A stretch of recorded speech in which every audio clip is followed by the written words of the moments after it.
15ই August 1947 ইতিহাসের পাতায় লেখা এক গৌরবের দিন।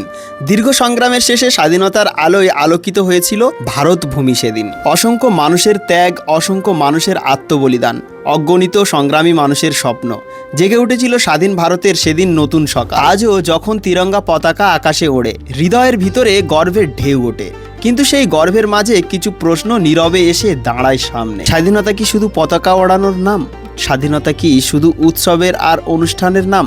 স্বাধীনতা মানে কি ন্যায়, নিরাপত্তা, মর্যাদা আর সত্য বলার অধিকার? তাই আজ প্রশ্ন হৃদয়ের মাঝে, স্বাধীনতা কি রইল আগের সাজে? দিনের পর দিন অপরাধের খবর আসে, কোনো পরিবার হারায় আপনজন, কেউ অপেক্ষায় থাকে ন্যায় বিচারের, কেউ বছরের পর বছর ঘোরে আদালতের দ্বারে। আইনের প্রতি বিশ্বাস আমাদের থাকতেই হবে, বিচার ব্যবস্থার প্রতি সম্মান আমাদের রাখতেই হবে। কিন্তু সাধারণ মানুষের মনে প্রশ্নটাও শুনতে হবে, ন্যায় পেতে যদি বছরের পর বছর অপেক্ষা করতে হয়, তাহলে সেই অপেক্ষার কষ্টটা কে বুঝবে? একজন মা যখন তার সন্তানের নিরাপত্তা নিয়ে চিন্তায় থাকেন, একজন বাবা যখন সন্ধ্যার পর সন্তানের পথ চেয়ে থাকেন, একজন নারী যখন নিজের নিরাপত্তা নিয়ে ভাবেন, তখন স্বাধীনতার অর্থ নিয়ে প্রশ্ন জাগে মনে। স্বাধীনতা মানে তো ভয়ের মধ্যে বেঁচে থাকা নয়, স্বাধীনতা মানে তো অন্যায়কে মেনে নেওয়া নয়, স্বাধীনতা মানে তো সত্যকে লুকিয়ে রাখা নয়, স্বাধীনতা মানে সত্য কথা বলার সাহস, অন্যায়ের বিরুদ্ধে আইনের পথে দাঁড়ানোর অধিকার। প্রশ্ন করলে যেন প্রশ্নকারী অপরাধী না হয়ে যায়, মত প্রকাশ করলে যেন শত্রু হয়ে যেতে না হয়, ভিন্ন মত থাকলে যেন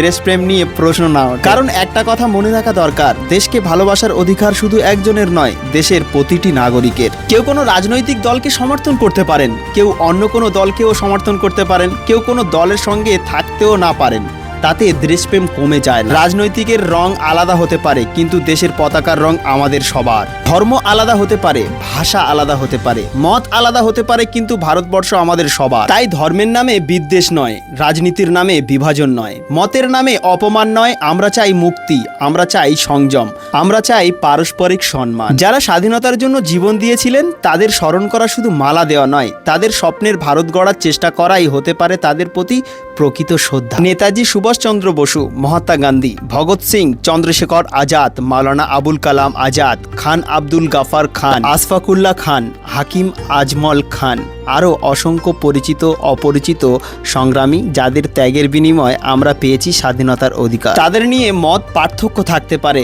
ইতিহাস নিয়ে আলোচনা হতে পারে, কিন্তু তাদের অবদানকে অবজ্ঞা বা অপমান করা সংস্কৃতি আমাদের ভবিষ্যৎ প্রজন্মকে কি শিক্ষা দেবে? আরও একটি প্রশ্ন আজ সামনে আসে, পরীক্ষা, চাকরি কিংবা শিক্ষার মতো গুরুত্বপূর্ণ বিষয় যখন অনিয়ম বা প্রশ্ন ফাঁসের অভিযোগ ওঠে, তখন একজন সাধারণ ছাত্রের কষ্ট কে বুঝবে? একজন ছাত্র বছরের পর বছর পড়াশোনা করে একটি পরীক্ষাকে ঘিরে নিজের ভবিষ্যৎ তৈরি করে, তারপর কোনো অনিয়ম অভিযোগ সামনে এলে তার স্বপ্নগুলো কি ভেঙে পড়বে না? প্রশ্ন করা অপরাধ নয়, তবে অভিযোগের প্রমাণ ও আইনসম্মত তদন্ত দরকার। কারো বিরুদ্ধে সিদ্ধান্ত নেওয়ার আগে সত্যটা জানা দরকার, কারণ আমরা চাই না কেউ মিথ্যা অভিযোগে গ্রেপ্তার হোক, আবার সত্যিকারের অন্যায়ও চেপে যেন না পড়ে। এটাই তো গণতন্ত্রের সৌন্দর্য। প্রশ্ন থাকবে, উত্তর থাকবে, আলোচনা থাকবে, আর সত্যের অনুসন্ধান থাকবে। পুলিশ আমাদের নিরাপত্তার জন্য, প্রশাসন মানুষের সেবার জন্য, বিচার ব্যবস্থা ন্যায় প্রতিষ্ঠার জন্য। তাই কোনো ব্যক্তির আচরণ দিয়ে পুরো প্রতিষ্ঠানকে বিচার করা ঠিক নয়। আমাদের প্রয়োজন সৎ মানুষ, দায়িত্বশীল প্রশাসন, আইনের প্রতি সম্মান এবং সাধারণ মানুষের প্রতি সংবেদনশীলতা। কারণ স্বাধীনতা মানে কেউ কাউকে ভয় দেখাবে না, আইন নিজের হাতে তুলে নেবে না, আইনের অধিকার কেড়ে নেবে না। স্বাধীনতা মানে আমার যেমন কথা বলার অধিকার আছে, তোমারও তেমনই কথা বলার অধিকার আছে। আমার মত যদি তোমার থেকে আলাদা হয়, তবুও তুমি আমার শত্রু নও। আমরা বিতর্ক করতে পারি, যুক্তি করতে পারি, সমালোচনা করতে পারি, কিন্তু মানুষকে ছোট না করেও নিজের মত প্রকাশ করা যায়। আজ 15ই আগস্ট, হয়তো আমাদের শৈশবের দিনগুলির কথা মনে পড়বে। স্কুলের মাঠ, হাতে ছোট্ট তেরঙ্গা, সাদা পোশাক, দেশাত্মবোধক গান, শিক্ষকদের বক্তব্য, বন্ধুদের সঙ্গে আনন্দ, কি সুন্দর ছিল সেই দিনগুলি। তখন স্বাধীনতার অর্থ হয়তো এত গভীরভাবে বুঝতাম না, শুধু জানতাম আজকে দেশের স্বাধীনতা দিবস। আর হ্যাঁ, স্বাধীনতাকে প্রতিদিনই রক্ষা করতে হয়, সত্যকে সম্মান করে, আইনকে সম্মান করে, অন্যের অধিকারকে সম্মান করে, নারীর নিরাপত্তা নিশ্চিত করে, শিশুর ভবিষ্যৎ রক্ষা করে, দুর্নীতি ও অন্যায়ের বিরুদ্ধে আইনসম্মতভাবে দাঁড়িয়ে। তাই আজ প্রশ্নটা কারো বিরুদ্ধে নয়, কোনো দলকে আক্রমণ করার জন্য নয়, কোনো প্রতিষ্ঠানকে ছোট করার জন্য নয়, প্রশ্নটা আমাদের নিজের কাছে। আমরা কি এমন একটা ভারত চাই যেখানে মানুষ ভয় ছাড়া কথা বলবে? আমরা কি এমন একটা ভারত চাই যেখানে দ্রুত ও ন্যায়সঙ্গত বিচার পাওয়া আশা থাকবে? আমরা কি এমন একটা ভারত চাই যেখানে ধর্ম বর্ণ নির্বিশেষে প্রত্যেকটি নাগরিক সম্মান নিয়ে বাঁচবে? যদি এই সমস্ত সমস্ত প্রশ্নের উত্তর হ্যাঁ হয় তাহলে স্বাধীনতার আসল অর্থ এখানেই। স্বাধীনতা মানে শুধু বিদেশি শাসন থেকে মুক্তি নয়, স্বাধীনতা মানে অন্যায়ের বিরুদ্ধে সচেতন হওয়া। স্বাধীনতা মানে শুধু নিজের অধিকার জানা নয়, অন্যের অধিকারটাকেও সম্মান করা। স্বাধীনতা মানে শুধু প্রশ্ন করা নয়, সঠিক উত্তর খোঁজার ধৈর্য রাখা।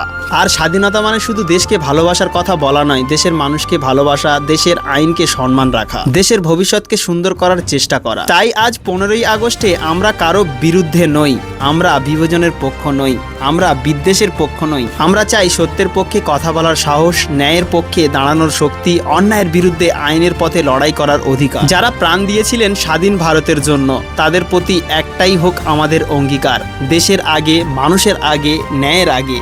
আর সেই কারণেই আজ হৃদয়ের মাঝে প্রশ্ন জাগে। 15ই আগস্ট 1947-এ আমরা স্বাধীন হয়েছিলাম, কিন্তু সেই স্বাধীনতার প্রকৃত মূল আমরা কি প্রতিদিন রক্ষা করতে পারছি? হয়তো প্রশ্নগুলোর সব উত্তর আজ পাওয়া যাবে না, হয়তো পরিবর্তন একদিনে আসবে না, কিন্তু প্রশ্ন করা থামানো যাবে না, সচেতন থাকা থামানো যাবে না, সত্যের সন্ধান থামানো যাবে না। কারণ স্বাধীনতার একদিন উৎসব নয়, স্বাধীনতা প্রতিদিনের দায়িত্ব। আজকের এই দিন দেশের সকল স্বাধীনতা সংগ্রামীকে শ্রদ্ধার সঙ্গে স্মরণ করি। আমাদের তেরঙ্গা আরো উঁচুতে উঠুক, আমাদের দেশ আরো শক্তিশালী হোক, মানুষ আরো নিরাপদে বাঁচুক, ন্যায় আরো দ্রুত প্রতিষ্ঠিত হোক, আর ভারতবর্ষ হয়ে উঠুক সত্যিকারের এমন এক দেশ যেখানে ভয় নয় সাহস থাকবে, ঘৃণা নয় সম্প্রীতি থাকবে, অন্যায় নয় ন্যায়ের জয় হবে। তখন হয়তো হৃদয়ের প্রশ্নের উত্তর আমরা নিজেরাই দিতে পারবো। হ্যাঁ, স্বাধীনতা শুধু ইতিহাসের পাতায় নয়, স্বাধীনতা বেঁচে আছে মানুষের অধিকার। জয় হিন্দ।